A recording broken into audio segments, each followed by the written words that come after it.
안녕하세요. 김서은입니다. 오늘은 저에 대한 이야기를 조금 해보려고 영상을 준비했습니다. 다양한 곳에서 이야기하기는 했지만 정신분석가가 되기 전 저는 간호사로 일을 했었습니다. 그리고 정신분석가가 되고 난 뒤 현재는 대학원에서 철학을 공부하고 있기도 하고요. 오늘은 간호사에서 정신분석가 그리고 철학을 공부하기까지의 여정을 간단하게 이야기해 볼까 합니다. 먼저 제가 병원을 그만둔 이야기부터 시작을 해야 될 것 같은데 이때 빼놓을 수 없는 책 한 권이 있습니다. 바로 백상현 선생님의 고독의 매뉴얼이라는 책이죠.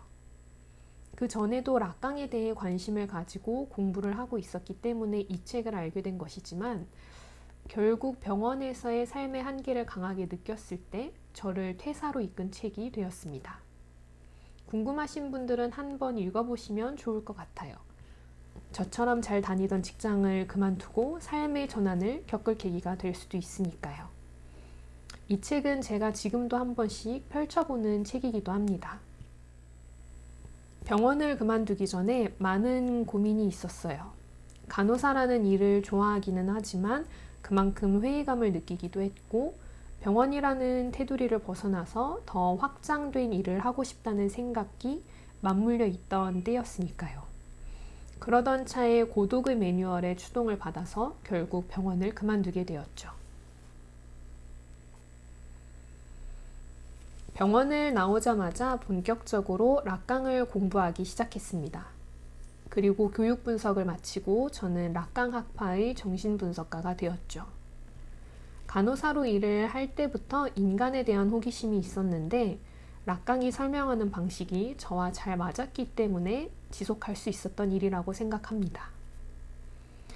이제 정신분석가가 되었으니 내담자와 상담을 이어나가면 되겠죠? 그런데 정신분석가란 분석을 통해 내담자와 상담을 하는 직업인 동시에 끊임없이 공부를 해야 하는 연구자이기도 합니다. 번역되어 나온 세미나 10일과 에크리를 펼쳐보신 분들은 아시겠지만 락강의 텍스트를 직접 읽고 해석한다는 것은 일종의 노동을 필요로 하는 일입니다.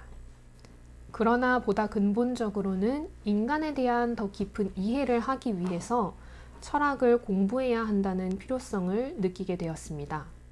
철학적인 담론을 통해 락강의 이론을 더 깊고 풍부하게 이해할 수 있다는 이유도 있지만 근본적으로는 인간 자체가 철학적이기 때문에 그렇습니다. 내담자로 온 사람들은 어떤 사람들일까요?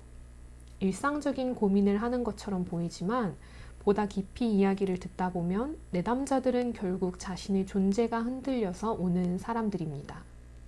정상적으로 영위하던 삶이 망가지고 이전으로 돌아갈 수 없을 것 같은 증상에 괴로워하는 사람들이 바로 내담자로 정신분석가를 찾아오는 것이죠.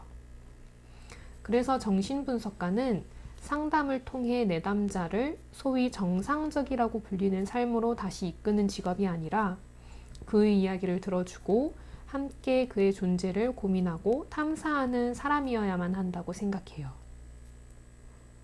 그래서 존재의 물음을 던지는 학문인 철학을 공부해야만 하는 것이고 그 결과 저는 철학과 대학원에 진학을 하게 되었습니다.